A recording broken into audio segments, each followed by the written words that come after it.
اے اولاد یعقوب، میری اس نعمت کو یاد کرو جو میں نے تم پر انعام کی، اور میں نے تمہیں تمام جہانوں پر فضیلت دی۔ اس دن سے ڈرتے رہو جب کوئی کسی کو نفع نہ دے سکے گا، اور نہ ہی اس کی بابت کوئی سفارش قبول ہوگی، اور نہ کوئی بدلہ اس کے عوض لیا جائے گا، اور نہ مدد کیے جائیں گے۔ اور جب ہم نے تمہیں فرعونیوں سے نجات دی جو تمہیں بدترین عذاب دیتے تھے، جو تمہارے لڑکوں کو مار ڈالتے تھے اور تمہاری لڑکیوں کو چھوڑ دیتے تھے، اس نجات دینے میں تمہارے رب کی بڑی مہربانی تھی۔ اور جب ہم نے تمہارے لیے دریا چیر پھاڑ دیا اور تمہیں اس سے پار کر دیا، اور فرعونیوں کو تمہاری نظروں کے سامنے اس میں ڈبو دیا، اور ہم نے حضرت موسیٰ علیہ السلام سے 40 راتوں کا وعدہ کیا، پھر تم نے اس کے بعد بچڑا پوجنا شروع کر دیا اور ظالم بن گئے،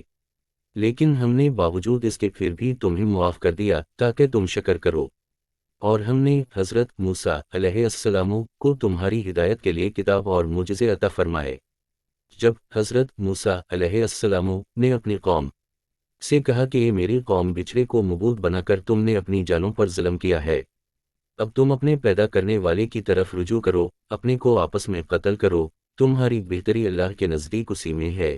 تو اس نے تمہاری توبہ قبول کی، وہ توبہ قبول کرنے والا اور رحیم و کرم کرنے والا ہے۔ اور تم اسے بھی یاد کرو، تم نے حضرت موسیٰ علیہ السلام سے کہا تھا کہ جب تک ہم اپنے رب کو سامنے نہ دیکھ لیں ہرگز ایمان نہ لائیں گے، جس گستاخی کی سزا میں تم پر تمہارے دیکھتے ہوئے بجلی گری، لیکن پھر اس لیے کہ تم شکر گزاری کرو، اس موت کے بعد بھی ہم نے تمہیں زندہ کر دیا،